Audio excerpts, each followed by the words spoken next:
এটা ଆମେ ଦେଖିଲେ ସତ୍ୟନାରାୟଣ ଧବଳେଶ୍ୱର ମନ୍ଦିର ଯେଉଁଟା ଆମର ଆସୁଛି।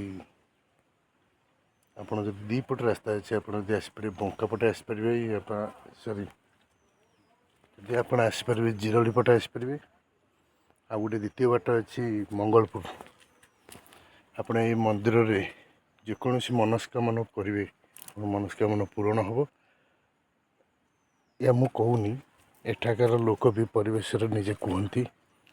ଏଠାରେ ସକାଳ ଟାଇମ୍ରେ ବହୁତ ଭିଡ଼ ହୁଏ ଠାକୁରଙ୍କ ପାଖରେ। ଆଉ ଏହା ଏକ ଅଲୌକିକ ଜାଗା। ଆଉ ଏଠାରେ ଅଛନ୍ତି ମହାବୀର, ବାଟ ମହାବୀର, ଯାହାକୁ ଆପଣ ଆସିବା ପୂର୍ବରୁ ପ୍ରଥମେ ଆପଣ ଆଙ୍କ ଶରଣ ନେବେ, ତାପରେ ମନ୍ଦିର ମହାଦେବଙ୍କୁ ଯିବେ। ଆଉ ତାପରେ ତା ଉପରେ ଅଛି ଆମର ଶ୍ରୀନାରାୟଣ, ସତ୍ୟନାରାୟଣ, ତାଙ୍କ ସାଇଡ଼୍ରେ ଅଛନ୍ତି ମହାଦେବ, ଯେଉଁଟାକୁ କୁହାଯାଏ ଧବଳେଶ୍ୱର। ତେଣୁ ଏ ମନ୍ଦିର ନାଁ ହେଇଛି ସତ୍ୟନାରାୟଣ ଧବଳେଶ୍ୱର ମନ୍ଦିର। ଆପଣ ଏଠାରେ ଦେଖୁଥିବେ, ଏଠାରେ ଟିକେ ସିଢ଼ି ଅଛି କିନ୍ତୁ ଭଲ ଲାଗେ ଏଠାକାର ପରିବେଶ। ଆଉ ଏଟା ଚାରିପଟେ ଖାଲି ପବନ ଯେ ପବନ। ଆପଣ ଖରାଦିନ ଆସନ୍ତୁ, ଶୀତ ଦିନ ଆସନ୍ତୁ, ବର୍ଷା ଦିନ ଆସନ୍ତୁ, ଯେତେବେଳେ ବି ଆସିବେ ଆପଣ ଏଠି ଉପଭୋଗ କରିପାରିବେ। ନିଶ୍ଚୟ ଏଠି ବହୁତ ସୁନ୍ଦର। ଆପଣ ଦେଖିପାରୁଥିବେ ଏଠି କେମିତି ପବନ ହେଉଛି। এই ସୁନ୍ଦର ଜାଗାରେ ଏଠି କେମିତି ପରିବେଶର କେମିତି।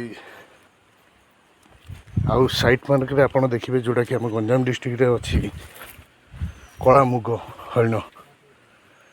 କଳାମୁଗ ଆପଣ ଯଦି ଦେଖିବେ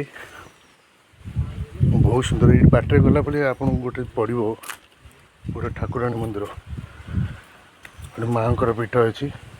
ଏଇଟା ହେଉଛି ଆମର ଓପନ୍, ମାନେ ବାଟ ଦ୍ୱାର ବାଟ।